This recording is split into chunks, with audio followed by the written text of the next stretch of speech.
এই ৰাস্তাটি হৈছে কাঠকটীয়া বৰুৱা আলি। এই আলিটিয়ে দুটা মৌজা অতিক্ৰম কৰি প্ৰায় 15-20 কিলোমিটাৰ ভিতৰত মানে গেলেকী পায়গৈ আমগুৰি নগৰৰ পৰা। কিন্তু আজি বহুদিন ধৰি এই ৰাস্তাটি মেৰামতি কৰা আমি স্থানীয় হিচাপে আমি দেখা নাই। আগতে আমাৰ PWD মানুহ আছিল, সেইসকলে অকল গাঁত গুটলিবোৰৰ পানী দুনিবিলাক আঁতৰাই দিছিল, কিন্তু আজিকালি সেইবিলাকো নাইকিয়া হ'ল।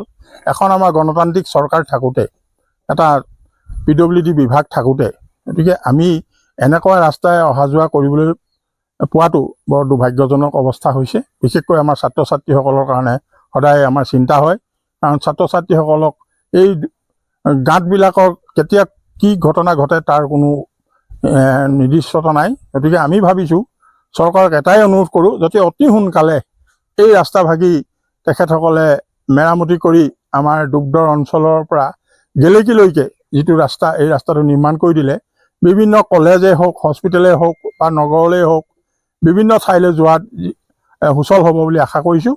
আমি মুখ্যমন্ত্ৰী মহোদয়ক অনতিপলমে ইয়াৰ এটা বিহিত ব্যৱস্থা ল'বৰ কাৰণে আমি আজি অনুৰোধ জনাইছোঁ। আমি হ'লোঁ এই কাঠকটীয়া যিটো বৰুৱা আলি, তাৰ কাষৰে আমি স্থায়ী বাসিন্দা। আমি প্ৰত্যক্ষ কৰি আহিছোঁ এই কাঠকটীয়া বৰুৱা আলিটোত যিবোৰ পুখুৰী সদৃশ গাঁতৰ সৃষ্টি হৈ ৰাইজক, সৰ্বসাধাৰণ ৰাইজক জীয়াতু ভুগাইছে। এইটো কিন্তু সঁচাকৈয়ে এটা বৰ দুৰ্দশাৰ কথা।